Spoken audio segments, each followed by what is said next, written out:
نہیں بلکہ 4 ریاستوں کے وہ کروڑوں مسلمان جو کلمہ لا الہ الا اللہ محمد الرسول اللہ کا اقرار کرتے ہیں، خواہ وہ شیعہ ہوں یا سنی ہوں، کسی بھی مسلک سے ان کا تعلق ہو، وہ تمام کے تمام اس امارت شریعہ کی ہدایت پر، اس کی آواز پر اور اس کے کسی بھی اقدام پر ہمیشہ لبیک کہنے کے لیے تیار رہتے ہیں۔ اور یہ امارت شریعہ کی سنہری اور روشن 100 سالہ تاریخ ہے۔ اے لوگوں، ایک تو اس امارت شریعہ کا نظم و اتحاد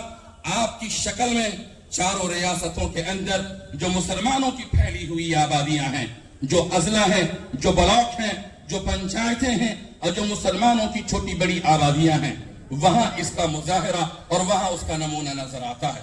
یہ جو امارت شریعہ کا مرکزی دفتر ہے، ایک امیر شریعت کی آواز پر اور ایک امیر شریعت کی ہدایت اور حکم پر محترم ناظم سے لے کر حضرت قاضی شریعت اور اس کے اندر جتنے علماء کام کرتے ہیں، یہ جو 95 دارالقضاء ہے، یہ جو دارالقضاء کے اندر قاضی شریعت ہیں، نائب قاضی شریعت ہیں، معاون قاضی شریعت ہیں، یہ جو مرکزی دفتر کے اندر نظامت کا دل ہے، جس کے اندر کئی نائب ناظم، کئی معاون ناظم ہیں، یہ جو امارت شریعہ میں ملت اور امت متنوع اور قسم قسم کی خدمات انجام دی جاتی ہیں، آپ کی نگاہیں، آپ کے قلوب اور آپ کا دل اس بات کی شہادت دیں گے کہ امارت شریعہ کا جو کام ہے وہ نہایت مختلف اقسام پر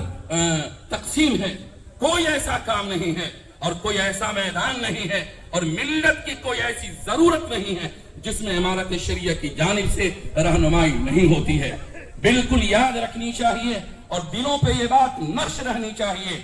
آج امارت شریعہ کو لے کر کے